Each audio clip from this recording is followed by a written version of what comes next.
प्यारे बच्चों, आज की इस वीडियो में हम पंजाब स्कूल शिक्षा बोर्ड की 8वीं कक्षा की हिंदी द्वितीय भाषा की पाठ्य पुस्तक आओ हिंदी सीखे में से पाठ नंबर 8 प्रेरणा, जो कि मीना शर्मा जी के द्वारा लिखा गया है, कि पाठ के अभ्यास का हल करेंगे।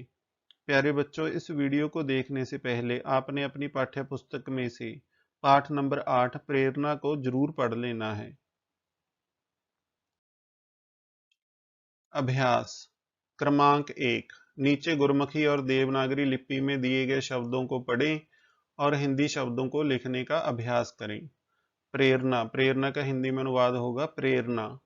दोपहर, दोपहर का हिंदी में अनुवाद होगा दोपहर। गुब्बारे, गुब्बारे का हिंदी में अनुवाद होगा गुब्बारे। विद्या, विद्या का हिंदी में अनुवाद होगा विद्या। क्रमांक 2। नीचे एक ही अर्थ के लिए पंजाबी और हिंदी भाषा में शब्द दिए गए हैं। इन्हें ध्यान से पढ़ें और हिंदी शब्दों को लिखें। पहला शब्द है पीछे चलना। पीछे चलना का हिंदी में अनुवाद होगा अनुसरण। गुजारा करना, गुजारा करना का हिंदी में अनुवाद होगा जीवन बसर करना। जूझना, जूझना का हिंदी में अनुवाद होगा जद्दोजहद।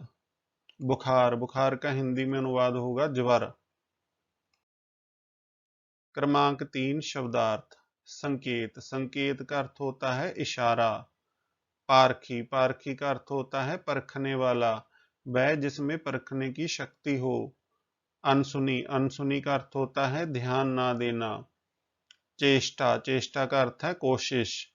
अंतर्गत, अंतर्गत का अर्थ है भीतर समाया हुआ। अपनापन, अपनापन शब्द का अर्थ होता है आत्मीय। दयनीय अवस्था, दयनीय अवस्था का अर्थ होता है दीनहीन हालत। क्रमांक 4। इन प्रश्नों के उत्तर एक या दो वाक्यों में लिखें। प्रश्न क, लड़के और उसकी बहन का क्या नाम था? प्यारे बच्चों, लड़के का नाम मनीष और उसकी बहन का नाम सीमा था। प्रश्न ख, मनीष क्या बेचकर अपना जीवन बसर कर रहा था? प्यारे बच्चों, मनीष गुब्बारे बेचकर अपना जीवन बसर कर रहा था। प्रश्न ग, गुब्बारे बेचने के पीछे मनीष ने अपनी क्या व्यवस्था बताई? प्यारे बच्चों, मनीष ने गुब्बारे बेचने के पीछे कारण बताया कि उसके पिताजी का देहांत हो चुका है। अब इसी से परिवार का गुजारा चल रहा है। इसी से मतलब गुब्बारे बेचने से। प्रश्न घ, पढ़ोगे? पूछने पर उसने क्या उत्तर दिया? प्यारे बच्चों, जब लेखिका ने उससे पूछा कि पढ़ोगे, किससे पूछा? मनीष से, तो उसने ना में सिर हिलाया।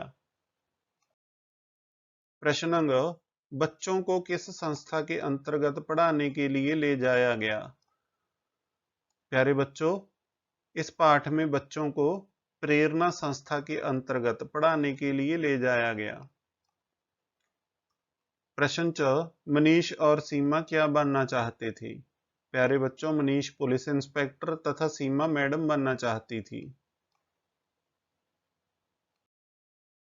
क्रमांक 5। इन प्रश्नों के उत्तर 4 या 5 वाक्यों में लिखें। प्रश्न क, लेखिका ने बच्चों को पढ़ाई का क्या महत्व समझाया? प्यारे बच्चों, लेखिका ने बच्चों से कहा कि अगर नहीं पढ़ोगे तो बचपन, फिर जवानी, फिर बुढ़ापा, इसी तरह से वक्त निकल जाएगा। नौकरी, एक घर और अच्छे कपड़े, यह बस केवल पढ़ लिख कर ही संभव हो सकता है। प्रश्न ख, मनीष का चरित्र चित्रण करें।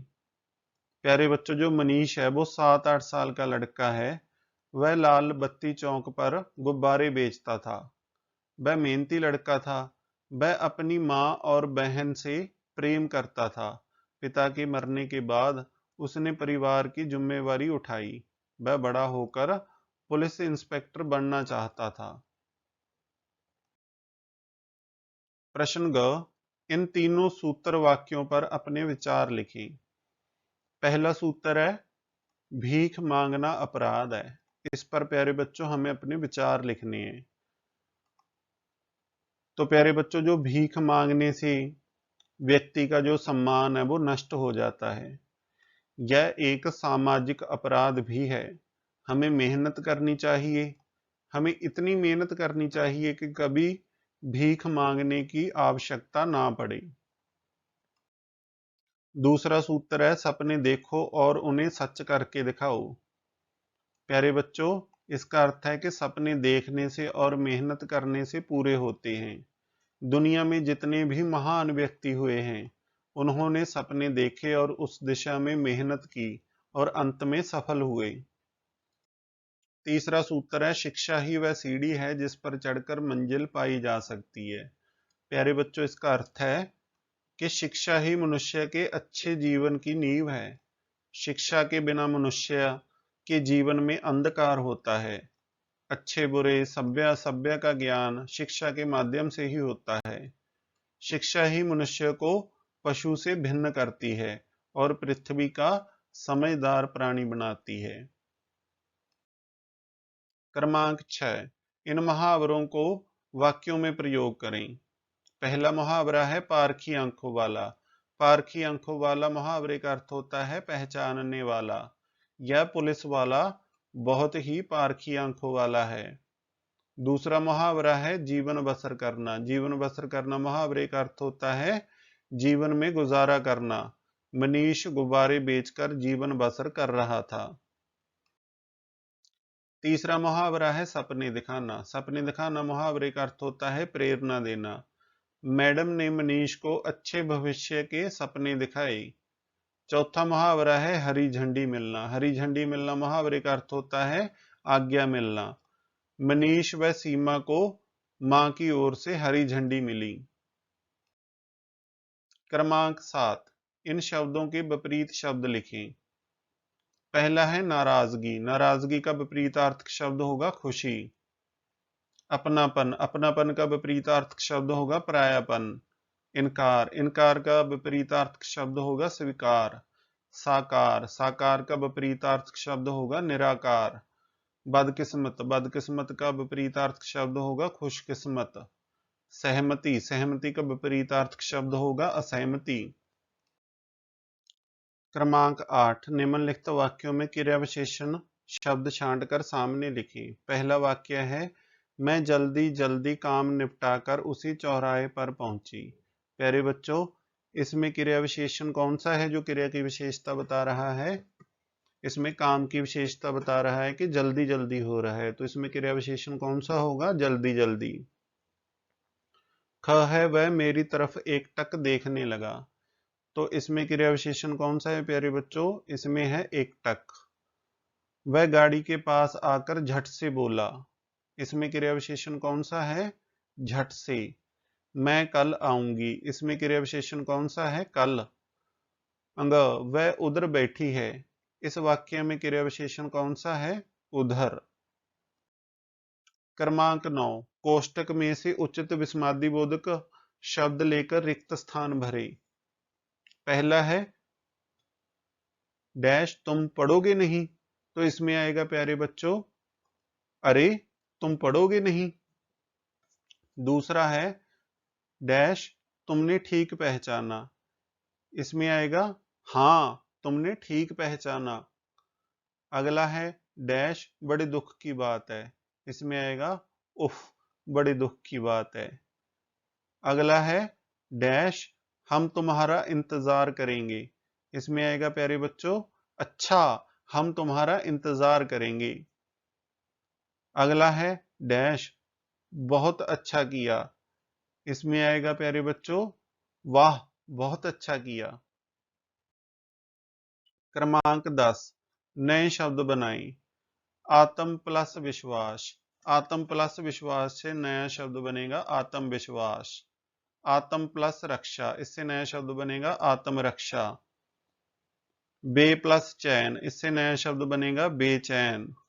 बे प्लस कसूर, इससे नया शब्द बनेगा बेकसूर। अनु प्लस शरण, इससे नया शब्द बनेगा अनुसरण। अनु प्लस कूल, इससे नया शब्द बनेगा अनुकूल। अन प्लस सुनी, इससे नया शब्द बनेगा अनसुनी। अन प्लस व्रत, इससे नया शब्द बनेगा अनव्रत। उत्सुक प्लस ता, इससे नया शब्द बनेगा उत्सुकता। दीन प्लस ता, इससे नया शब्द बनेगा दीनता। क्रमांक 11, उपयुक्त वाच्य की पहचान कीजिए। वाच्य के प्यारे बच्चों हम इंग्लिश में वॉइस कहते हैं। हिंदी में वाच्य 3 प्रकार का होता है, कर्तृवाच्य, कर्मवाच्य और भाववाच्य। जिसमें कर्ता की प्रधानता हो उसे कहते हैं कर्तृवाच्य, जिसमें कर्म की प्रधानता हो उसे कहते हैं कर्मवाच्य, और जिसमें भाव की प्रधानता हो उसे कहते हैं भाववाच्य। तो पहला वाक्य है, आपने मुझे कल बिस्कुट दिए थे। इसमें किसकी प्रधानता है? कर्म की प्रधानता है, तो ये हो गया कर्मवाच्य। ख वाक्य है, मैंने दोपहर से कुछ नहीं खाया। तो इसमें जो कर्ता है वो प्रधान है, इसलिए ये हो गया कर्तृवाच्य। ग है, उससे रहा नहीं गया। इसमें क्या प्रधान है प्यारे बच्चों? इसमें भाव प्रधान है, इसीलिए ये हो गया भाववाच्य। घ है, बच्चे डबल रोटी खा रहे हैं। इसमें बच्चे प्रधान हो गए, कर्ता प्रधान हो गया, इसलिए ये है कर्तृवाच्य। अंग, लड़के के द्वारा पैसे गिने जा रहे थे। इसमें क्या प्रधान है प्यारे बच्चों? पैसे। पैसे क्या है? कर्म, इसीलिए ये क्या है? कर्मवाच्य है। क्रमांक 12, रचनात्मक अभिव्यक्ति। प्रश्न क, मौखिक अभिव्यक्ति। आप बड़े होकर क्या बनना चाहते हो और क्यों? कक्षा में मंच पर खड़े होकर बताएं। प्यारे बच्चों, यदि आपने अब तक अपने जीवन की दिशा या अपने जीवन का लक्ष्य तय नहीं किया तो आपने सोच लेना है, कक्षा में आपसे इस विषय में कभी भी पूछा जा सकता है और आपने बिना किसी संकोच के मंच पर खड़े होकर अपने जीवन के लक्ष्य के बारे में बताना है। दूसरा है लिखित अभिव्यक्ति। अपने मित्र अथवा सहेली को पत्र लिखें जिसमें पढ़ाई का महत्व बताया गया हो। प्यारे बच्चों, इस वीडियो के डिस्क्रिप्शन बॉक्स में इस पत्र का लिंक दिया गया है। आप वहां जाकर अपने मित्र या सहेली को पढ़ाई के महत्व के बारे में ज्ञान देने के लिए पत्र लिखना सीख सकते हैं। प्रश्न ग, रचनात्मक कार्य। इस कहानी से संबंधित अपनी कल्पना से कोई चित्र बनाएं। प्यारे बच्चों, आप अपनी कल्पना से कोई भी चित्र बना सकते हैं। आप मनीष का चित्र बना सकते हैं, आप सीमा का चित्र बना सकते हैं, आप लाल बत्ती चौक का चित्र बना सकते हैं। जब उसकी माता को गुब्बारे फैलाते हुए उसका चित्र बनाया जा सकता है, या फिर प्रेरणा सहायता सोसाइटी में बच्चे जो पढ़ रहे हैं उनका चित्र बनाया जा सकता है। आप अपनी कल्पना से इस पाठ से संबंधित कोई भी चित्र बना सकते हैं और आपने एक सुंदर सा चित्र जरूर बनाना है। प्यारे बच्चों, मैं आशा करता हूं कि आपको पंजाब स्कूल शिक्षा बोर्ड की 8वीं कक्षा की हिंदी द्वितीय भाषा की पाठ्य पुस्तक आओ हिंदी सीखे में से पाठ नंबर 8 प्रेरणा के अभ्यास के हल का यह वीडियो बहुत पसंद आया होगा। आपने इस पाठ के अभ्यास को अपनी हिंदी विषय की कॉपियों पर साफ और सुंदर लिखाई में लिख लेना है और फिर उसे अच्छी तरह से याद करना है। आपको इस पाठ के कठिन शब्दों के अर्थ व अपनी कक्षा से संबंधित अन्य वीडियो के लिंक इस वीडियो के डिस्क्रिप्शन बॉक्स में मिल जाएंगे। आप अपनी कक्षा के सिलेबस के अनुसार उन्हें देख सकते हैं। बच्चों, आपने इस वीडियो को लाइक जरूर करना है और अपनी कक्षा के दूसरे छात्रों के साथ इस वीडियो को ज़्यादा से ज़्यादा शेयर करना है। गर्चा स्टडी पॉइंट चैनल को सब्सक्राइब करके बेल के आइकन को ज़रूर दबाना है ताकि चैनल पर भविष्य में अपलोड होने वाले सभी शिक्षादायक वीडियोस की नोटिफिकेशन आप तक सबसे पहले पहुंच सके। तो मिलते हैं किसी और वीडियो में। आपका समय शुभ हो। धन्यवाद।